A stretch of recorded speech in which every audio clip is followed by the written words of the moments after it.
Setelah berhasil menerobos dan muncul ke permukaan, Xiaoyan tampak merasa lega dan penuh percaya diri. Kini ia telah mencapai titik di mana seseorang dapat dianggap sebagai ahli sejati di benua Dohi. Hanya dengan mencapai level ini, seseorang baru memiliki kualifikasi untuk bertahan hidup di wilayah Central Place. Namun, pada saat yang bersamaan, sesuatu yang aneh tampaknya terjadi dalam pikiran Xiaoyan. Kedua tetua yang berada di bawah menduga bahwa Xiaoyan kemungkinan sedang memasuki kondisi khusus dalam jiwanya. Oleh karena itu, mereka hanya bisa bersabar dan menunggu sampai Xiaoyan kembali sadar. Setelah berhasil menerobos Dozong, persepsi spiritual Xiaoyan benar-benar meningkat dan menjadi jauh lebih sensitif dibandingkan sebelumnya. Pada saat itu, Xiaoyan tiba-tiba merasakan jejak spiritual Youqian yang tertinggal di dalam segel api. Ketika Xiaoyan menerobos kelas Du Huang di masa lalu, dia juga merasakan hal yang sama dan bahkan berhasil menemukan lokasi Youqian. Pengalaman tersebut membuat Xiaoyan segera mengerti, dan dia bergegas menyalurkan energi spiritualnya ke dalam segel api tersebut. Tak lama kemudian, Xiaoyan berhasil mencapai sebuah aula yang sangat besar, tempat di mana dia pernah melihat Youqian dikurung. Dengan kekuatan spiritualnya, saat ini Xiaoyan dapat melihat seluruh bagian aula tersebut dengan lebih jelas. Di sana ia melihat banyak roh spiritual yang dikurung dan dijadikan sebagai sumber nutrisi oleh aula jiwa. Pemandangan ini jelas membuat emosi Xiaoyan meningkat.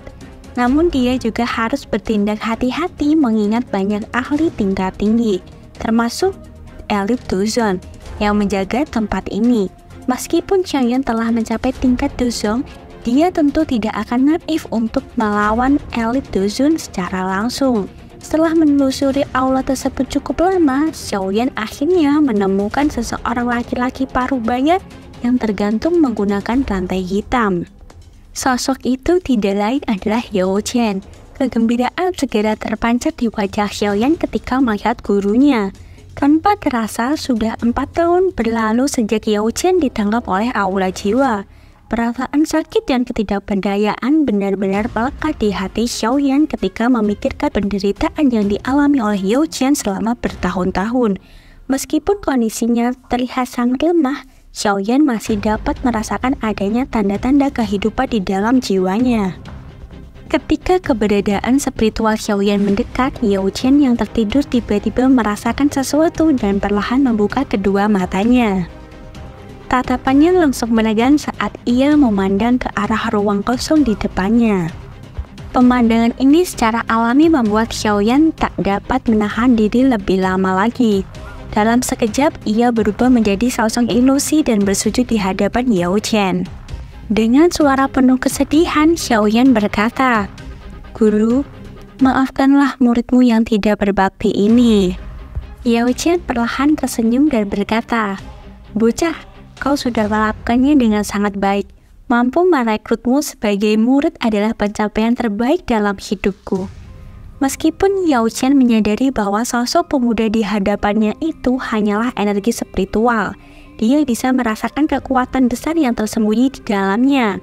Karena itu, Youqian secara alami dapat menebak bahwa Xiaoyan telah berhasil mencapai tingkat Dozong. Pencapaian Xiaoyan ini memberikan kebanggaan tersendiri bagi Youqian. Dengan penuh keyakinan, Xiaoyan berjanji bahwa dia akan segera datang dan menyelamatkannya. Tepat setelah kata-kata Xiaoyan terdengar, suara dengan tekanan yang sangat menakutkan tiba-tiba bergema di seluruh aula, mengatakan, "Bocah, kau tidak memiliki kualifikasi untuk melakukan hal semacam itu." Di bawah tekanan tersebut, ekspresi Xiaoyan tidak berubah sedikit pun. Dia segera berbalik dan menatap tajam ke arah suara itu berasal. Terlihat di sana sosok misterius berpakaian ungu dengan aura yang sangat menakutkan. Bisa dipastikan dia adalah tetua terhormat dari aula jiwa yang ditugaskan untuk menjaga tempat ini. Setelah mengamati Xiaoyan sejenak, tetua itu menyadari bahwa pemuda di hadapannya adalah orang yang sebelumnya pernah memasuki aula ini. Tatapan Xiaoyan pun seketika berubah layaknya seekor binatang buas, dan dia berkata, "Lain kali ketika aku datang ke tempat ini, aku pasti akan membalasmu atas segala kesulitan yang telah diderita guru selama bertahun-tahun.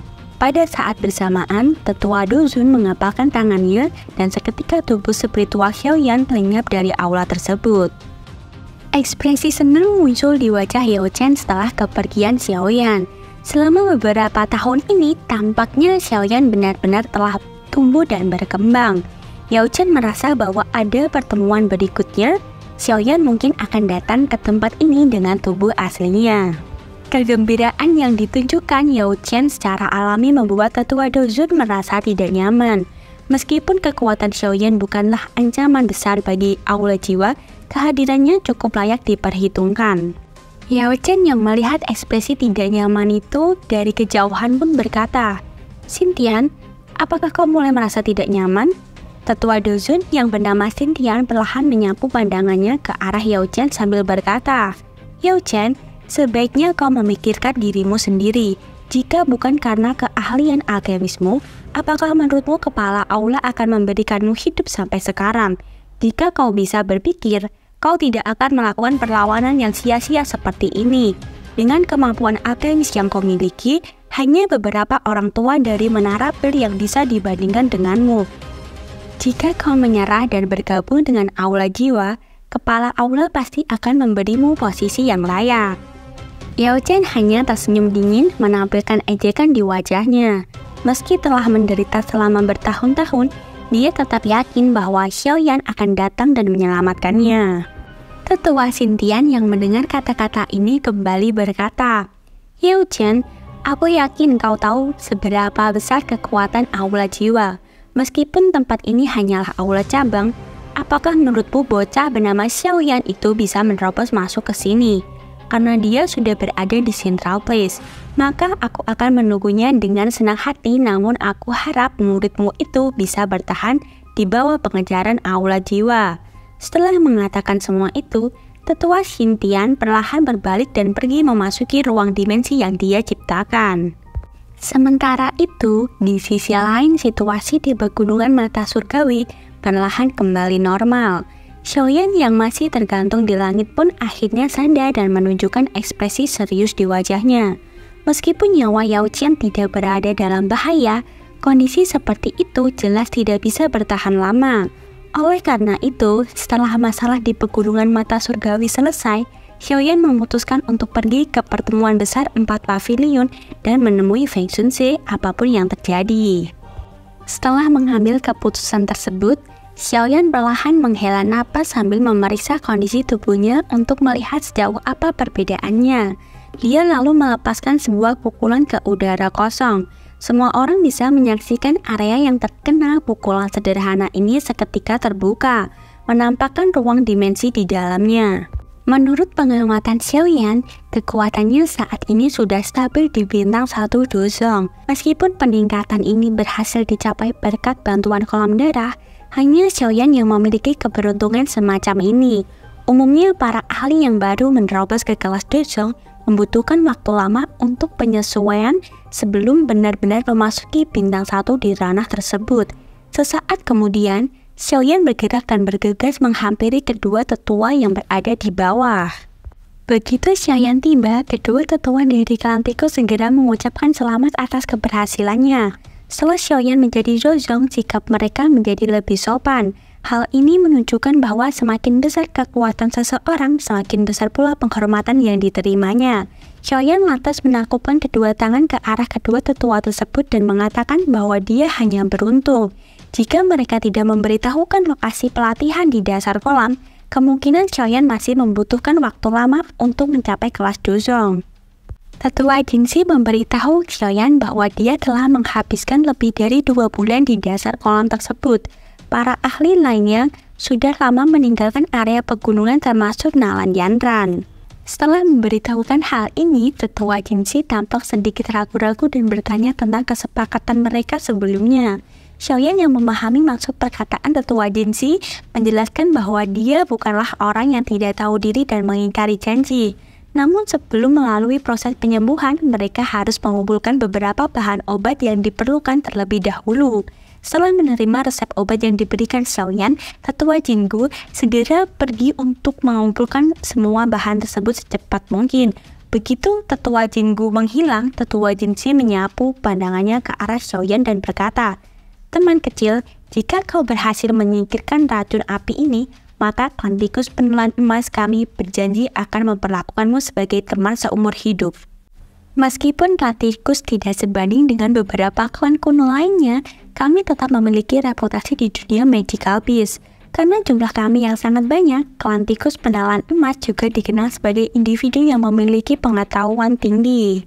Xiaoyan tampak ragu sejenak sebelum akhirnya bertanya kepada tetua Jin Si, "Apakah kau mengetahui beberapa informasi terkait klanku?" Dua kata sederhana itu seketika membuat ekspresi tetua Jin Si berubah menjadi serius dengan sedikit kekhawatiran. Tetua Jin Si kemudian bertanya kepada Xiaoyan apakah dia terlibat dalam konflik dengan klan tersebut. Dia menjelaskan jika Xiaoyan hanya menyinggung pavilion Fenglei, mungkin masih bisa hidup tenang dan pergi sesuka hatinya. Namun jika dia sampai menyinggung klan mereka, nasibnya tidak akan berakhir baik. Xiaoyan menggelengkan kepala dan menjelaskan bahwa dia tidak memiliki konflik dengan mereka, hanya ingin mencari tahu beberapa informasi terkait klanku. Tetua Jin Si menghela nafas lega dan mulai menjelaskan bahwa keberadaan klan Gu sangat ditakuti oleh faksi besar seperti Aula Jiwa dan Menara Pil. Bahkan 3 klan kuno lainnya di dunia Magical Beast menganggap klan Gu sebagai salah satu keturunan dari zaman kuno yang memiliki garis keturunan Daodi. Begitu seseorang mencapai Daodi, garis keturunannya akan mengalami perubahan, memberikan manfaat besar dalam kultivasi. Beberapa keturunan bahkan memiliki peluang mewarisi kemampuan Daodi melalui garis keturunan mereka. Meskipun itu sangat langka dan bergantung pada keberuntungan, klan Gu sangat mendiskriminasi orang luar demi menjaga kemurnian garis keturunan mereka. Meskipun banyak klan kuno lainnya yang memiliki garis keturunan Daodi, hampir tidak ada yang tersisa selain klan Gu. Xiaoyan mengganggu perlahan, tidak heran Sun An memintanya untuk mencapai kelas Dosong terlebih dahulu sebelum mencarinya. Kekuatan klan Gu memang sangat menakutkan, bahkan Aula Jiwa sekalipun tidak berani mengusik mereka. Xiaoyan kemudian bertanya kepada tetua Jin Si apakah dia tahu lokasi markas besar klanku. Tetua Jin Si menjelaskan bahwa wilayah Timur Central Place berada di bawah kekuasaan mereka, dan markas utama serta sebagian anggota klanku berada di tempat khusus yang disebut Alam Gu. Ketika seseorang mencapai tingkat Doseng, mereka melampaui level biasa dan melangkah ke level suci.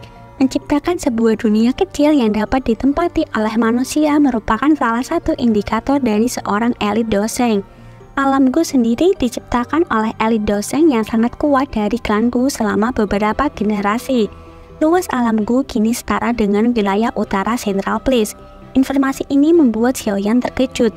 Apakah hal yang begitu menakutkan seperti menciptakan dunia baru benar-benar dapat dicapai oleh kekuatan seseorang? Jika elit Doseng saja memiliki kemampuan di luar akal sehat, seberapa menakutkan Daodi yang berada di atasnya? Tampaknya kekuatan seorang elit Daodi yang mampu mengubah garis keturunan bukanlah sebuah cerita karangan belaka. Meskipun kekuatan klan Gu sangat hebat, Xiaoyan tetap akan menerobos tempat itu demi Sun Er, tanpa mempedulikan resikonya. Setelah berhasil menyelamatkan Youjin, Xiaoyan bertekad untuk pergi ke Alam Gu.